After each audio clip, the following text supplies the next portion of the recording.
Hello, my name is Nexus Productions, and welcome to Nexus Review number 24. And yeah, it's still not part 2 for the Nemesis Hot Rod slash Rodimus Unicronus figure. Uh, and that's mainly because today is the anniversary date for the release of Transformers Revenge of the Fallen. So today, I could not review any other figure except Studio Series Revenge of the Fallen Voyager class Megatron right here. As you can see, Voyager class Megatron is a Cybertronian tank mode, and one of the things I absolutely loved about the Transformers movies is that when something was an alien tank like this, it looked very alien. It's not like with the current Siege figures, they're not all that alien looking, especially Megatron's tank mode. There's not really anything to say that it's abnormal except from the fact that, you know, there's no obvious place for a human to go, but still, when you think of a tank, that's what you're going to think of. I guess the H-ness of it kind of helps it be more alien, but this is definitely something alien. This is absolutely an alien tank, what's with all its odd shapes and interesting curves. Like, look at that. Is that going to be on a real tank? No, it's not going to be on a real tank. This mode is absolutely awesome. For size comparison, here we've got Studio Series 18 Bumblebee. I remember him being 18. I forgot what number he was, but hey, that's fine. Since it is an alien tank, I'm not really gonna say if this is out of scale, but all I know is that it probably is, considering this figure is actually technically masterpiece size. Who would have known? Here is Studio Series Sideswipe from Dark of the Moon, which is the next anniversary date coming up in the next couple years. So, speaking of Dark of the Moon, here we have Dark of the Moon Voyager class Optimus Prime, which is actually about the same size as the Studio Series Optimus Prime. However, since I don't own either versions of that figure, I can't really say. So, with size comparison and vehicle mode out of the way, let's take this very interesting looking tank mode and get on with it. As you can see back here, there is a bunch of stuff sticking out. I don't mind it. But since we're going down here, you take the sides with all the treads and stuff, you kind of pull it away from his visible face, which it's an alien tank that is made up of a robot, so I don't mind it, because, like, how is the robot supposed to know where he's going if his face is invisible? Come on. Gotta logic this stuff out, fellas. Rotate here at the thigh, and then bring the thigh armor around, peg it into place. This here, bring that down, bring this bit up, unlock, because this actually locks into place, so when you're going into tank mode, you're actually going to want to push it down and then pass it, and it will actually thoop into place, and that'll help line up the treads more. I've gone months without even knowing that, and I regret it. You slide in the thigh, bring up that assembly, bring that piece back down, rotate that down, and then with all those pieces in, you can just split toe, and then you do the same on the other side. With legs transformed, you have Megatron in his obligatory fan-made third mode. Because, of course, any Transformer who can transform just the legs has a third mode, of which involves everything else being in vehicle mode, and the legs out. So anyway, continuing on with the transformation and not being ridiculous, bring the head down, untab from back here, and gradually go up from there. There's a series of tabs. Once you do that, you can go ahead and lift up and pull out the arms, just like so. Make sure they are on out of the way. You can fold down the cannon. You then basically fold it down and segment it until it's all coiled up like this. And then this is actually an option. It's not set in the instructions, but you can go ahead and actually fold the cannons down, so that way you've got a more accurate back looking, and that's what I tend to prefer to do. So then you can go ahead and fold it all up. Then there's a tab here, connector there, And if you get everything lined up correctly and are not an idiot like me, come on, there we go. Then, last step, take the hips, push them up into the body, and whatever parts have fallen off, you go ahead and slap that right back on, because this guy suffers parts leprosy worse than people who actually have leprosy. And with all that done, here you have Megatron in his robot mode.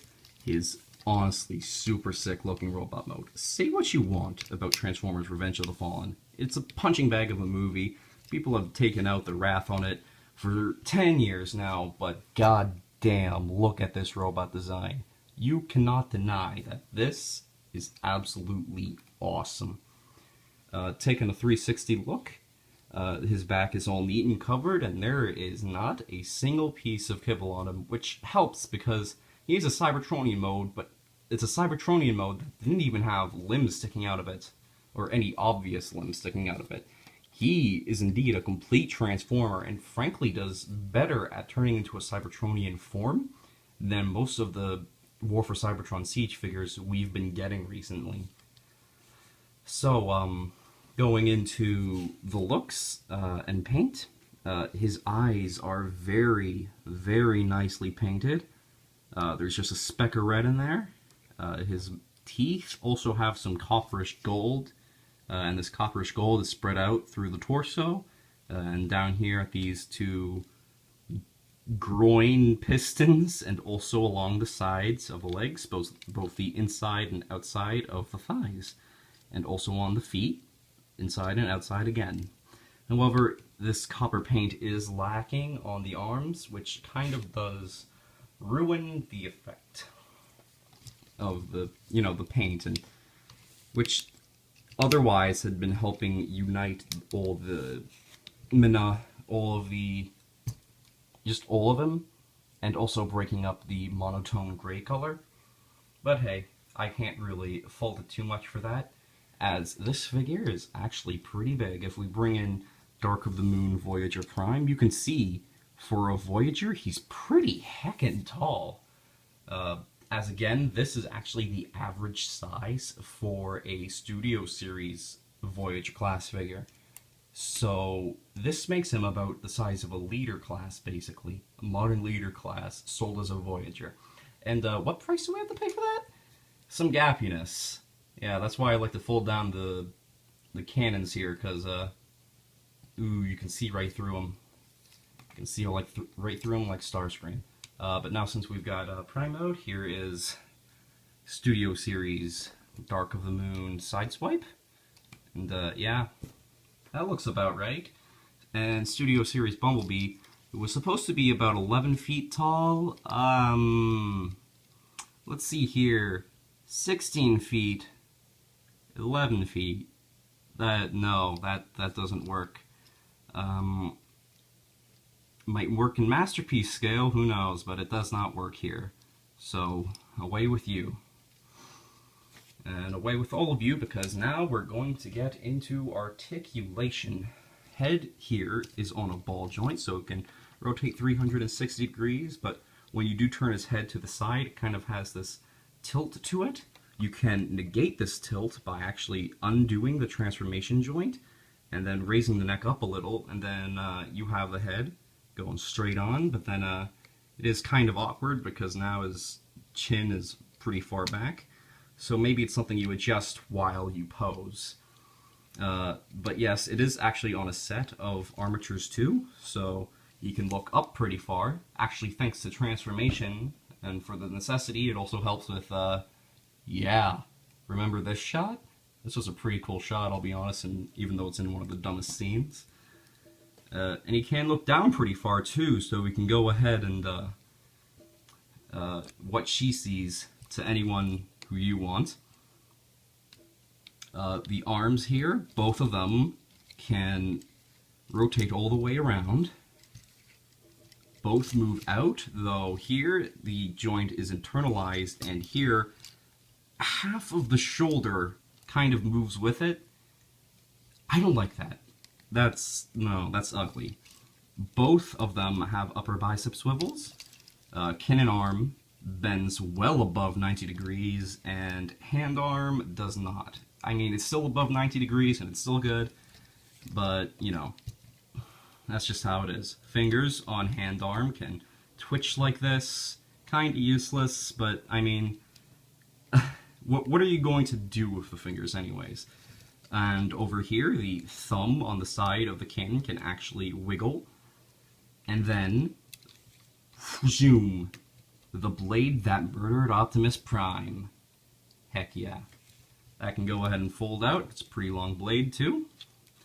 Due to transformation, there is no waist swivel. I don't blame it, considering, yeah, you can't really do waist swivel with a transformation feature like that, can ya? Plus, with this figure's size and engineering, I don't really blame it. Legs can do the splits, can go forward about that far before the thigh armor starts bumping in if you rotate the leg a bit. Yeah, and that's what I'm talking about. For all those kicks that you're totally going to have Megatron doing, they can also go back that far, which is pretty good. There is a thigh swivel, of course, and this is a transformation feature, so it can go all the way around. Then the knees, I'll be honest, are a bit awkward, because you've got a knee here, and then you got a knee here. However, then this also acts as foot axis rotation. And then, so it's kind of awkward with how you want to bend the knee. So typically when I bend the knee, I bring this joint down first, and then I bring this joint down, so that way it's still looking like a proper shin, while still, you know, functioning as a knee. And then there is, of course, an ankle tilt. And that is oh so nice. And then these will close as you're playing with them. And I am quite surprised that these flaps haven't actually been falling off, because, yeah, those flaps fall off a lot. But yeah, the articulation on this figure is definitely better than even I expected. And I guess that really helps with that new, higher price point. So, overall thoughts on the figure. Oh yeah, there's no accessories. That's another sacrifice. So overall thoughts on the figure. He's good. Wahoo! I really don't have much to complain about, except back of the shoulder here and the gappiness. That's legit. That's legit. So if you're even remotely thinking about getting him or his repainted version with the battle damage, which feels kind of redundant, I'd say go for it. He's an excellent figure. And if you need a Megatron, or just want a Megatron, or if you're in a store and he's on a shelf, then go ahead and pick him right up. And I have been Nexus Productions. This has been the Nexus review, and goodbye.